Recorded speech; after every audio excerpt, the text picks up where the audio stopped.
মেহেরবান তুমি মেহেরবান, মেহেরবান তুমি মেহেরবান, মেহেরবান তুমি মেহেরবান, মেহেরবান তুমি মেহেরবান। আমি পাপী গুনাহগার, তুমি ছাড়া কে আছে আর? ক্ষমা করো ওগো প্রভু, তওবা করি বারে বার। ইয়া রাহিমু রহমান, ইয়া কারিমু মেহেরবান, ইয়া রাহিমু রহমান, ইয়া কারিমু মেহেরবান। মেহেরবান তুমি মেহেরবান, মেহেরবান তুমি মেহেরবান। জেনে না জেনে হাজার পাপের সাগরে ডুব দিয়েছি পথ হারিয়ে ভুলে। বান্দা তোমার আমি, তুমি অন্তর্যামী। বান্দা তোমার আমি, তুমি অন্তর্যামী। তোমার দিকে ফিরি বারে বার। ইয়া রাহিমু রহমান, ইয়া কারিমু মেহেরবান, ইয়া রাহিমু রহমান, ইয়া কারিমু মেহেরবান। মেহেরবান তুমি মেহেরবান, মেহেরবান তুমি মেহেরবান। সাল্লাল্লাহু আলাইহি সাল্লাম, সাল্লাল্লাহু আলাইহি সাল্লাম, সাল্লাল্লাহু আলাইহি সাল্লাম। আল্লাহ পাকের আলিশান দরবারে লাখ কোটি শুকরিয়া আর কৃতজ্ঞ যে আল্লাহ আমাকে আপনাকে ভালো রেখে সুস্থ রেখে আজকে জিলকদ মাসের 1 তারিখে আসা বসা এবং নতুন একটা আরবি মাস শুরু। সামনের মাসে 10 তারিখে ইনশাআল্লাহ, জিলহজ মাসে 10 তারিখে ইনশাআল্লাহ শুরু হবে আমাদের এরকম ঈদুল আজহা, কুরবানির ঈদ। এজন্য আর বেশি সময় নাই, আর 1 মাস 9 দিন আছে। এজন্য যে আল্লাহ পাকের কাছে শুকরিয়া আদায় করি যে আল্লাহ পাক এখন পর্যন্ত আমাদের হায়াতি জিন্দেগিতে বাঁচিয়ে রেখে আল্লাহ পাকের হুকুমগুলো সঠিক পন্থায় সঠিকভাবে নবী রাসূলের তরিকা অনুযায়ী আদায় করার তৌফিক দিয়েছে। সেজন্য আমরা শুকরিয়া আদায় করি, সকলে বলি আলহামদুলিল্লাহ। আমাদেরকে সুস্থ রাখছে কে? সবাই বলে। মসজিদে আসার তৌফিক দিছে কে? আচ্ছা, যে যার কথা বলে তার যদি পরিচয় জানা না থাকে তাহলে তার ভিতরে ভক্তি আর ভালোবাসার মহব্বত থাকে? আমরা যেন আল্লাহর নাম বললাম, আল্লাহর প্রতি আমাদের কতটুকু ভালোবাসা আছে, কতটুকু ভক্তি আছে? যে আল্লাহর পরিচয়টা কি? আল্লাহ কে? আল্লাহ তার ক্ষমতা কি? আল্লাহ পাকের একটা আরশ আজিম আছে, যে আরশের মধ্যে আল্লাহ পাক যে সিংহাসনের মধ্যে বসে সারা কায়নাত, সারা পৃথিবীকে কি রাজত্ব করতেছে, যে সারা কায়নাতের যেখান থেকে দিক নির্দেশনা দিচ্ছে, এটার নাম হলো আরশে আজিম। এই কুরসির মধ্যে বসে আল্লাহ পাক যে সারা পৃথিবীকে চালাইতেছে, সারা পৃথিবী 7 আসমান, জমিন, চন্দ্র, নক্ষত্র যা কিছু আছে তার হুকুমে চলতেছে, যে সেখানে আল্লাহ পাক বসা, সেটা হলো আরশে আজিম। সেই আরশে আজিমটা হাদিসে পাকের মধ্যে আসছে যে 4টা খুঁটি আছে আরশের মধ্যে, যে এখানের মধ্যে এই কুরসিটা 4টা কি আছে? খুঁটি আছে। তদ্রূপ আরশে আজিমটা 4টা খুঁটির উপর কি অবস্থিত। আবার এই 4টা খুঁটিকে আল্লাহ পাক 4 জন ফেরেশতার মাধ্যমে বহন করায় রাখছে। জোরে বলুন সুবহানাল্লাহ। যে আল্লাহ পাকের এক একজন ফেরেশতা কত বড়, এক একজন ফেরেশতা কত বড়, যে ফেরেশতাগুলোকে আল্লাহ পাক যে খুঁটি বহন করার দায়িত্ব দিয়েছে। হাদিসে পাকের মধ্যে আসছে যে এক একজন ফেরেশতা এত বড় যে তাদের নখের মধ্যে যদি সাগর, মহাসাগরকে যদি, মহাসাগরের পানিগুলোকে যদি রেখে দেওয়া হয় তাদের নখগুলো ভরবে না। জোরে বলুন সুবহানাল্লাহ। এত বড় যে আল্লাহ নাকি এত বড় ফেরেশতা বানাইতে পারে, সে আল্লাহ কত বড় হবে? কথা বলেন, সে আল্লাহর কুদরত কত বড় হবে? যে সাগর মহাসাগর যা কিছু আছে এগুলোকে যদি ওই ফেরেশতা অর্থাৎ আরশ বহনকারী ফেরেশতার যদি নখের উপরে দেওয়া হয় সাগর মহাসাগরের পানিগুলোকে, তাহলে ওই সাগর মহাসাগরের পানিগুলো তার নখকে বরফ করতে পারবে না। তাহলে এই যদি হয় ফেরেশতার এত বড় যদি ফেরেশতা হয়, তাহলে ওই আল্লাহ কত বড় হবে একটু চিন্তা করেন। এজন্য আমরা সেই আল্লাহ পাকের দরবারে আবারও শুকরিয়া আদায় করে জোরে বলুন আলহামদুলিল্লাহ। যে আমি আপনি যে সকাল হইতেছে, রাত্রে ঘুমাইতেছি, সকালবেলা ঘুম থেকে উঠতেছি, যে এমনি এমনি সবকিছু হইতেছে, ঠিক না? এমনি এমনি হইতেছে? আল্লাহ পাকের দয়া হাদিসে পাকের মধ্যে কি আসছে যে এক একজন মানুষের পিছনে আল্লাহ পাক 20 জন করে ফেরেশতা নিযুক্ত করছে। কয়জন করে? এক একজন মানুষের পিছনে আল্লাহ পাক 20 জন ফেরেশতাকে দায়িত্ব দিছে। কেমন দায়িত্ব দিছে? যে হাদিসে পাকের মধ্যে আসছে যে প্রতিটা বান্দাকে 24 ঘন্টা দিন রাতের মধ্যে 20 জন ফেরেশতা পাহারা দেয়। যে 20 জন ফেরেশতার মধ্য থেকে 2 জন ফেরেশতা এমন আছে যে যারা একজন ফেরেশতা হলো সামনে, আরেকজন ফেরেশতা হলো পিছনে। যদি আমাদেরকে যদি আল্লাহ পাকের নির্ধারিত ফেরেশতার মাধ্যমে যদি পাহারা না দেওয়া হতো, যে এই পৃথিবীর মধ্যে এত পরিমাণ জিন জিন্নাত আছে, তারা ছু মেরে আমাদেরকে ধ্বংস করে দিত। যদি বলুন নাউজুবিল্লাহ। যে এই পৃথিবীর মধ্যে মানুষের চাইতে জিনের সংখ্যা অনেক বেশি, যে এই জিন জিন্নাত মানুষকে ছু মেরে শেষ করে দিত। যদি আল্লাহ পাকে 20 জন ফেরেশতা যদি আল্লাহ পাক যদি প্রতিটা মানুষের সাথে নির্ধারণ না করতেন, তাহলে মানুষগুলোকে ধ্বংস করে দিত। যে 20 জন ফেরেশতার মধ্যে তাদের মধ্য থেকে 2 জন ফেরেশতা হলো, একজন ফেরেশতা আগে, আরেকজন ফেরেশতা হলো পিছনে। যে এই 2 জন ফেরেশতার কাজ কি? যে এই 2 জন ফেরেশতা বান্দাকে, প্রতিটা মানুষকে 3 রকমের বিপদ থেকে হেফাজত করে। জোরে বলুন সুবহানাল্লাহ। যে প্রতিটা মানুষের সাথে 20 জন করে ফেরেশতা আছে। আবার ওই 20 জন ফেরেশতার মধ্যে থেকে 2 জন ফেরেশতা, একজন ফেরেশতা সামনে, আরেকজন ফেরেশতা পিছনে। এই 2 ফেরেশতার কাজ হলো যে বান্দাকে 3 ধরনের বিপদ থেকে হেফাজত করবে। আমাদের এখন প্রশ্ন হলো আল্লাহ ফেরেশতাই বা কেন দিলেন, আবার কেনই বা বিপদ দেয়? কথা বলেন।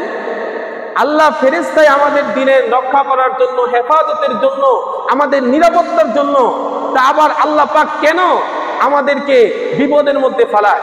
বিভিন্ন মানুষ বিভিন্ন ডিপ্রেশন, কেউ জায়গা নিয়ে টেনশন, কেউ ছেলে নিয়ে টেনশন, কেউ মেয়ে নিয়ে টেনশন, কেউ যে হার হামেশা প্রতিটা মানুষের দুঃখ ছাড়া দুনিয়াতে কোনো মানুষ নেই। কথা বলেন ঠিক না ব্যাঠি?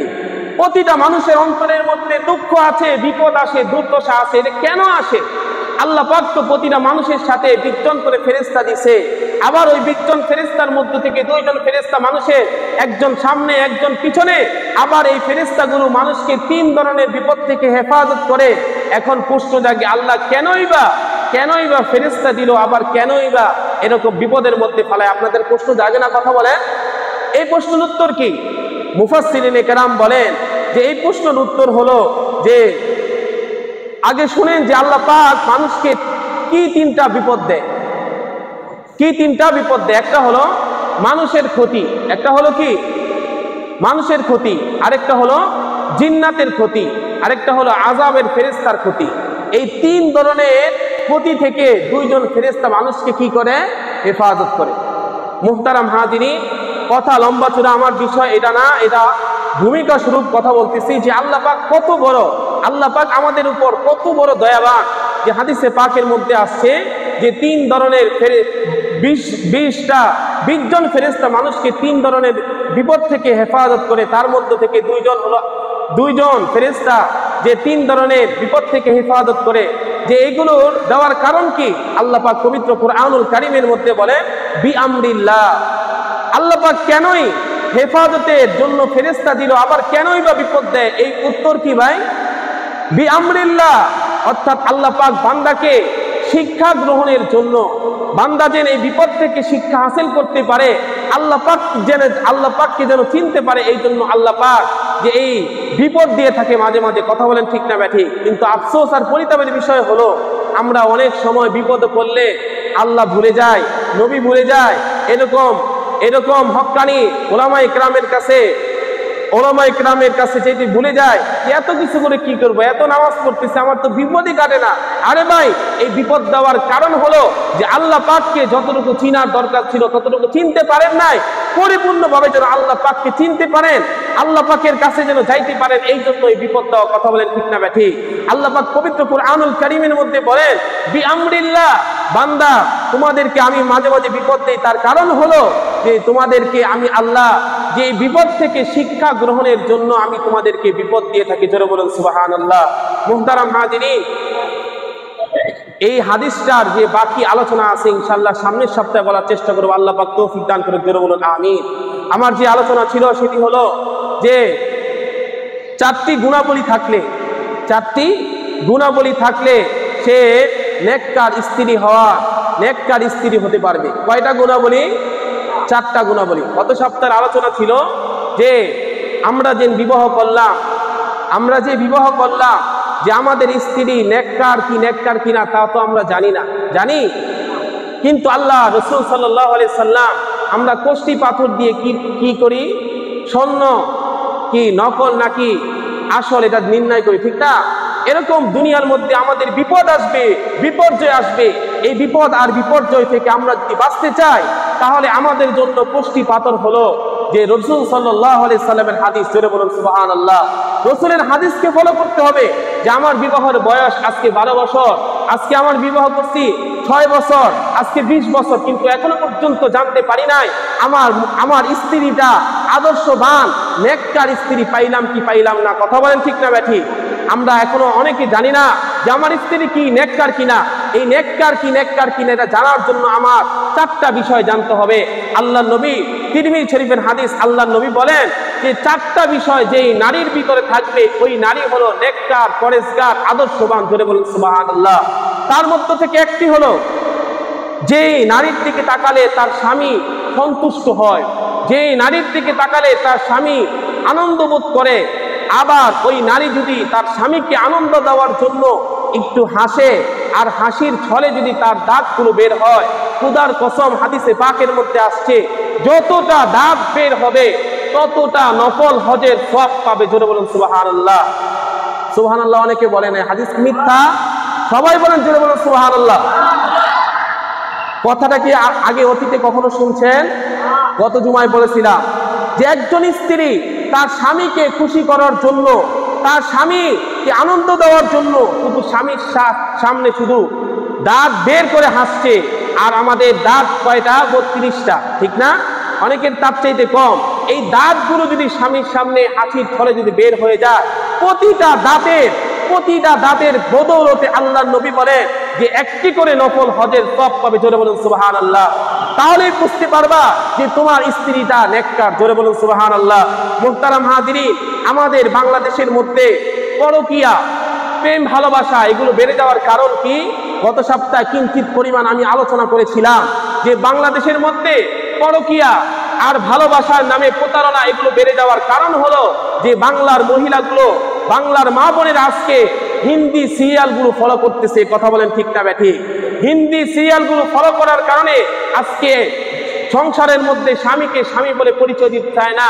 আজকে ওই হিন্দি সিরিয়ালের নায়ক নায়িকাদের চরিত্রবান হইতেছে। কথা বলেন ঠিক না ব্যাঠি? তাদের চরিত্রবান হওয়ার কারণে আজকে আমাদের মা বোনদের এই সমস্ত গুণ থেকে তারা বঞ্চিত হচ্ছে। কথা বলেন ঠিক না ব্যাঠি? এই জন্য আমি বলবো যে জি বাংলা, যে স্টার জলসা, এগুলো যে সমস্ত ঘরের মধ্যে চলে, আল্লাহর রাস্তে এগুলোকে যদি বন্ধ না করে সামনে এরকম ভয়াবহ দুর্দশা আসবে যেটা কখনো কিয়ামতের আগে কখনো কল্পনা করেন না, এমন একটা দুর্দশা আসতেছে। কথা বলেন ঠিক না ব্যাঠি? আজকে যেই দেশগুলোর মধ্যে যে হিন্দি সিরিয়াল আর এরকম সিরিয়ালগুলো দেখানো হচ্ছে, ওই দেশের মানুষগুলোকে এগুলো থেকে বিরত রেখে বাংলার মহিলাগুলোকে নষ্ট করতে যাচ্ছে। কথা বলেন ঠিক না ব্যাঠি? গভীর ষড়যন্ত্র চলতেছে। এই জন্য আল্লাহর কাছে বলবো, আল্লাহ পাক যেন এই সমস্ত ফিতনা ফাসাদ থেকে আমাদের মা বোনদেরকে হেফাজত করে দিতে বলুন আমিন। মুহতারাম হাজিরিন, একজন স্ত্রী সে যদি মারা যায়, তার ইন্তেকালের পরে লাশের সামনে গিয়ে তার স্বামী যদি বলে যে আমার স্ত্রী আমাকে সন্তুষ্ট করে গেছে, আমার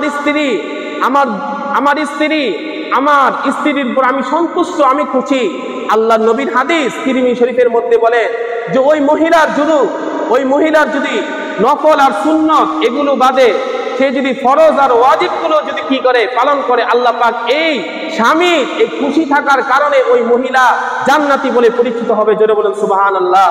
একজন স্বামী শুধু মুখ দ্বারা বলছে যে আমার স্ত্রীর প্রতি আমি রাজি ছিলাম, আমার স্ত্রীর প্রতি আমি খুশি ছিলাম, ইন্তেকালের পরে তার স্ত্রীর সামনে গিয়ে এই কথাটুকু বলার কারণে আল্লাহ নবী বলেন যে তার ফরজ আর ওয়াজিব এই দুইটা ঠিক থাকলে, বাকি সুন্নত নফল ঠিক না থাকলেও আল্লাহ পাক এই কথার বদৌলতে স্বামীকে রাজি আর খুশি করার কারণে সে জান্নাতি বলে পরিচিত হবে। জোরে বলুন সুবহানাল্লাহ। এই জন্য মুহতারাম হাজিরিন, আমার মা বোনদেরকে আমি বলতেছি আজকের আলোচনাগুলো খুবই গুরুত্বপূর্ণ। এই জন্য আমরা এই শিক্ষায় শিক্ষিত হয়ে আমাদের পরিবারগুলোকে, আমাদের সামনে প্রজন্মগুলোকে আমরা দিনদার পরেশগার একটা সুন্দর আদর্শবান নেককার মহিলা তৈয়ার করি। আল্লাহ পাক তৌফিক দান করে। জোরে বলুন আমিন। তিরমিজি শরীফের 420 নম্বর হাদিস, 2 নম্বর গুণাবলী কি? যে নেককার নারী হলো সে যে তার স্বামীর রাজিতে রাজি হয়, স্বামীর খুশিতে খুশি হয়। অর্থাৎ আপনি একটা জিনিস, আপনি একটা ঈদের মধ্যে আপনার স্ত্রীর জন্য একটা 3 পিস বা একটা শাড়ি নিয়ে আসলেন, আপনার বউ সুময়রা ফাড়াই দিছে, এগুলো কি আনছো? এগুলো কি এখন পরে নাকি? এগুলোর দিন শেষ, আরো স্টাইলিশ আনবা, আরো গর্জিয়াস আনবা। যে এইটা কি, এই মহিলাকে আপনি নেককার বলবেন নাকি বদকার বলবেন? কথা বলেন। এই মহিলাকে কথা আসতে বলেন কেন? যে এই ধরনের সমস্যা কি আমাদের সমাজের মধ্যে নাই, যে আমাদের দেশের মধ্যে নাই? তাহলে মুহতারাম হাজিরিন, তাহলে কথা বলবেন। যে এই জন্য বলতেছি, যে সমস্ত মহিলার মধ্যে এই গুণটা থাকবে যে স্বামীর রাজিতে রাজি, স্বামীর খুশিতে খুশি। স্বামী 10 টাকা ইনকাম করে, তার 10 টাকা ইনকাম থেকে সে যদি একটা 3 পিস এনে দেয়, তাহলে এটার উপর খুশি থাকতে হবে। আল্লাহ নবী বলেন এই খুশি যেই মহিলা হবে, যে স্বামীর খুশিতে খুশি হবে, স্বামীর কষ্টে নিজেকে কষ্টবোধ করবে, ওই মহিলাটা হলো নেককার। জোরে বলুন সুবহানাল্লাহ। প্রত্যেকটা বাবা, প্রত্যেকটা ভাই চায় তার মা বাবাকে নিয়ে খেতে। কথা বলেন। প্রত্যেকটা ভাই চায় যে আমার মা বাবাকে নিয়ে আমি মৃত্যুর আগ পর্যন্ত খেয়ে যাব। কিন্তু আজকে ঘরের মধ্যে আরেক ঘরে মেয়ে আসার কারণে আজকে এটা হইতেছে না। আজকে যে মা বাবা 10 মাস 10 দিন পেটে ধারণ করছে, ওই মা বাবাকে বলে যে তোমার মা বাবাকে আলাদা করে দাও, আলাদা না করে দিলে আমি তোমার সাথে থাকবো না, আমি বাপের বাড়ি চলে যাব। কথা বলেন ঠিক না ব্যাঠি? তাহলে বোঝা যায় কি, যে স্বামী চাইতেছে মা বাবাকে খাওয়াইতে, আবার বউ চাইতেছে কি মা বাবাকে দূরে রাখতে। তাহলে এই মহিলা কি নেককার? কথা বলেন। যদি নেককার না হয়, তাহলে আমার মা বোনদেরকে বলবো, মা বোনেরা এতদিন আপনারা যে ভুলের মধ্যে ছিলেন, এই ভুল থেকে আপনারা ফিরে আসুন। যদি ফিরে না আসে, তাহলে এই অবস্থায় যদি মারা যান, তাহলে নির্ঘাত জাহান্নামী বলে পরিচিত হবেন। কথা বলেন ঠিক না ঠিক? এই জন্য মুহতারাম হাজিরিন, তিরমিজি শরীফের 420 নম্বর হাদিস, যে মহিলা তার স্বামীর খুশিতে খুশি হবে, স্বামী চাইতেছে মা বাবাকে নিয়ে খেতে, আবার বউ চাইতেছে, স্ত্রী চাইতেছে না তোমার মা বাবাকে বাড়িতে পাঠায় দাও, তোমার মা বাবাকে নিয়ে খেতে পারবো না, তাহলে ওই মহিলাটা কি নেককার না? এই জন্য এই সমস্ত গুণাবলীকে আমরা যদি পরিহার না করি, খারাপ গুণাবলী আল্লাহ পাক না হয় আমাদেরকে বড় বিপদের সম্মুখীন হতে হবে। আল্লাহ পাক সকলকে হেফাজত করে। জোরে বলেন আমিন। সময় শেষ, তারপর আরেকটা গুণাবলীর কথা বলি। সেটি হলো স্বামীকে খুশি করার জন্য সাজসজ্জা। যেই নারীর ভিতরে, 3 নম্বর গুণ, যেই নারীর ভিতরে স্বামীকে খুশি করার জন্য সাজসজ্জা করে যে মহিলা, ওই মহিলাটা হলো নেককার। ওই মহিলাটা নেককার। তাহলে 1 নম্বর থেকে কি, স্বামীকে রাজি আর খুশি করানোর জন্য স্ত্রী যদি স্বামীর সামনে হাসে আর হাসির ফলে যদি দাঁত বের হয়, তাহলে প্রতিটা দাঁতের বদৌলতে, এক একটা দাঁতের বদৌলতে নফল হজের সওয়াব পাবে। 2 নম্বর গুণ কি, স্বামী যেই জিনিসটা চাইতেছে ওই জিনিসের উপর নারাজ থেকে স্ত্রী তার নিজের মন মতো যদি কোনো জিনিস গ্রহণ করে, তাহলে ওইটাকে নেককার স্ত্রী বলে না, বরং স্বামীর খুশিতে খুশি থাকতে হবে। 3 নম্বর গুণাবলী কি, যে নারী সাজসজ্জা করে তার স্বামীর জন্য। আজকে দেখা যায় সমাজের মধ্যে যে স্বামীর জন্য কি করে না, সাজসজ্জা করে না। যদি শুনে কোথাও মেলা হইতেছে, যদি শুনে কোথাও ডিজে পার্টির অনুষ্ঠান হবে, যদি শুনে কোথাও গায়ে হলুদ হবে, তাহলে স্বামীকে দেখানোর জন্য দরকার ছিল স্বামীকে সাজসজ্জা, দেখা যাইতেছে তার চাইতে দ্বিগুণ দরকার পড়ে পার্লারে গিয়ে সাজসজ্জা করে এসেও কি এরকম গায়ে হলুদের মধ্যে যায়। কথা বলেন ঠিক না ব্যাঠিক?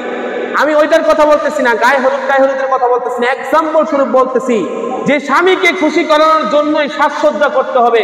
যদি স্বামীর চাইতে বেশি অন্যকে খুশি করানোর জন্য হয়, তাহলে আপনি মা বোন, আপনি নেককার হইলেন না, আপনি বদকারদের লিস্টিতে চলে গেলেন। কথা বলেন ঠিক না ব্যাঠিক? এই জন্য সাজসজ্জা করতে হবে যে স্বামীকে খুশি করানোর জন্য।